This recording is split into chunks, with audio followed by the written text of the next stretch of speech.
Assalamualaikum warahmatullahi wabarakatuh.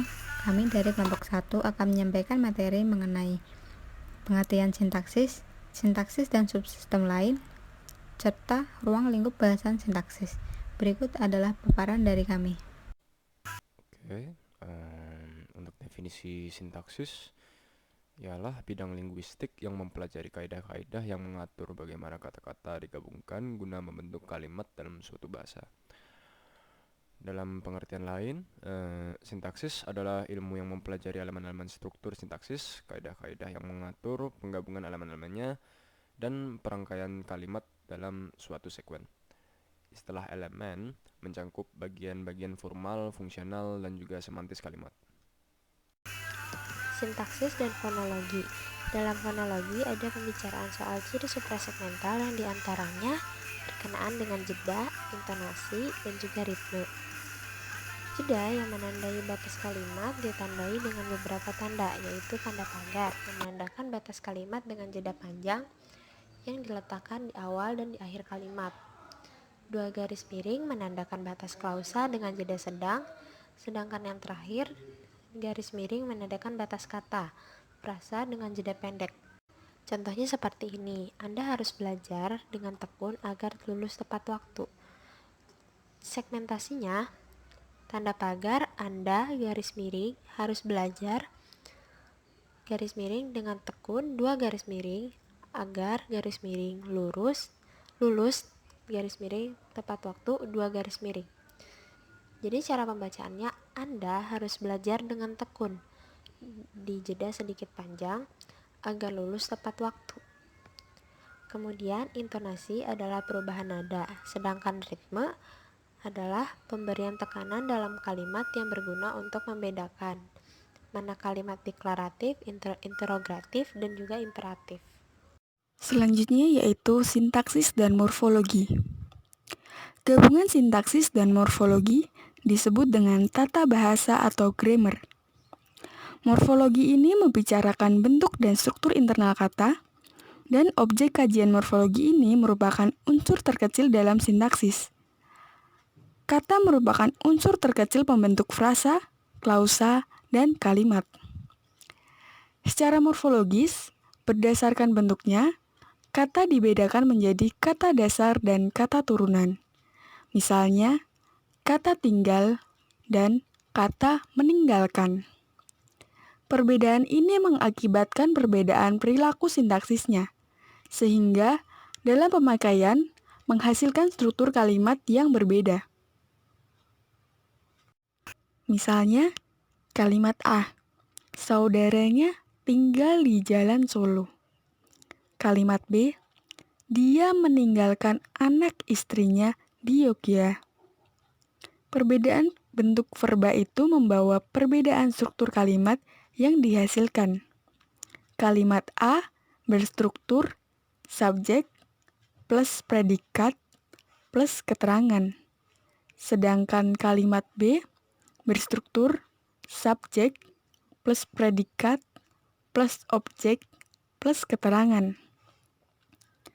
Dari struktur kalimat yang dihasilkan itu, diketahui bahwa verba tinggal adalah verba intransitif atau verba yang tidak berobjek. Dan verba meninggalkan adalah verba transitif atau verba berobjek.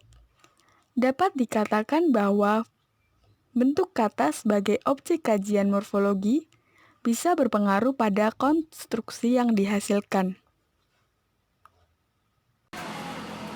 Selanjutnya adalah sintaksis dalam hubungannya dengan semantik. Semantik sendiri merupakan salah satu cabang linguistik yang mengkaji makna kata. Dalam sintaksis, pemilihan kalimat memerlukan bantuan dari ilmu semantik, misalnya untuk menentukan jenis kalimat yang didasarkan pada isi atau makna kalimatnya. Sintaksis dan wacana. Analisis wacana dikenal dengan adanya dua struktur, yaitu struktur makro dan struktur mikro. Struktur mikro mencakup berbagai bidang pengamatan. Salah satunya adalah sintaksis.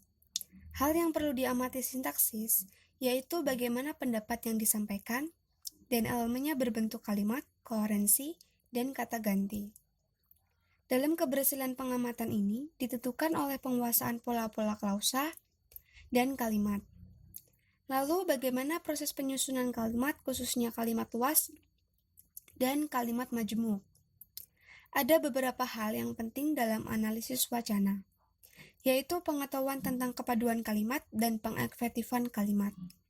Dengan demikian, sintaksis merupakan salah satu bidang yang bisa menjadi landasan dalam analisis wacana. Berikutnya adalah ruang lingkup bahasan sintaksis. Sebagaimana lazimnya, bahasan sintaksis mencakup kata, frasa, klausa, dan kalimat. Kata merupakan satuan terkecil dalam hierarki komponen pembentuk satuan sintaksis. Frasa merupakan satuan gramatikal yang berupa gabungan kata yang bersifat non-predikatif atau tidak berkaitan dengan predikat. Klausa merupakan kalimat yang menjadi bagian dari kalimat yang besar. Sedangkan kalimat adalah kesatuan bahasa yang terkecil yang mengandung pikiran yang lengkap. Oleh karena dalam mengidentifikasikan dan mendeskripsikan frasa, klausa, dan kalimat, diantaranya didasarkan pada kategori kata. Pembicaraan sintaksis di sini dimulai dengan kategori atau kelas kata, baru kemudian dilanjutkan pembahasan tentang frasa, klausa, dan kalimat. Dua bab terakhir tentang hubungan antara kalimat, tema, dan rema merupakan peralihan dari sintaksis ke wacana. Yang pertanyaan pertama mengacu tentang apakah sintaksis memiliki alat sendiri yang berfungsi sebagai penunjang eksistensi struktur sintaksis terkecil.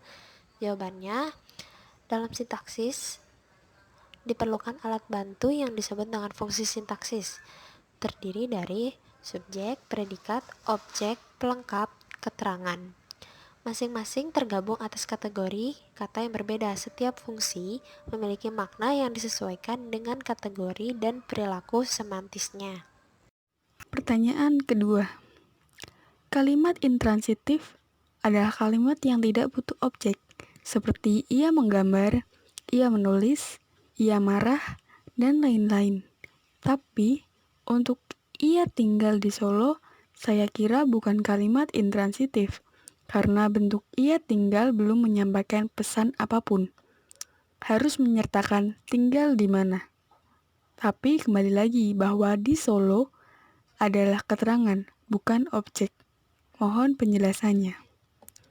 Jawaban dari pertanyaan tersebut adalah, jadi dari kalimat ia tinggal di Solo sudah membentuk suatu struktur sendiri. Dan memang benar, kata di Solo merupakan keterangan. Kalimat intransitif adalah kalimat yang tidak membutuhkan objek, sehingga verba atau predikat pada kalimat tersebut sudah jelas dan tidak membutuhkan penjelasan lagi. Berbeda dengan kalimat transitif. Contoh, pada verba atau predikat meninggalkan. Predikat tersebut tidak bisa dipahami jika tidak ada keterangan lebih lanjut. Nah, informasi tambahan tersebut yang disebut sebagai objek kedua atau kalimat dwi transitif.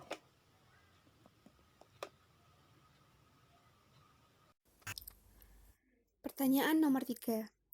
Analisis wacana terbagi menjadi dua struktur, yaitu struktur makro dan struktur mikro. Apa yang membedakan antara struktur keduanya, dan apa saja aspek-aspek yang terkandung dalam kedua struktur tersebut? Jawabannya adalah, struktur mikro dalam wacana dapat dibangun dalam struktur fonologi, morfologi, sintaksis, dan makna gramatikal dari wacana yang ada. Sedangkan struktur makro dibangun atas konteks yang membangun wacana tersebut. Sangat memungkinkan jika informasi konteks tersebut di struktur wacananya. Oke, untuk pertanyaan keempat, jelaskan hubungan sintaksis dan semantik dalam sebuah kalimat. Jawaban, bahwa alat bantu sintaksis adalah fungsi sintaksis, sedangkan dalam menentukan makna kalimat tersebut, posisi fungsi sangat penting. Nah, masing-masing posisi fungsi sintaksis tersebut memiliki peran sintaksis role yang berbeda-beda. Secara kategorial bisa diisi oleh noun, verb, adjektif, adverb, dan sebagainya. Sedangkan dalam semantis, posisi diisi peran agentif, aktif, objektif, dan benefaktif. Dengan demikian, analisis peran konstituen kalimat memerlukan bantuan semantik. Demikian paparan dari kelompok kami. Apabila ada kesalahan, kami memohon maaf.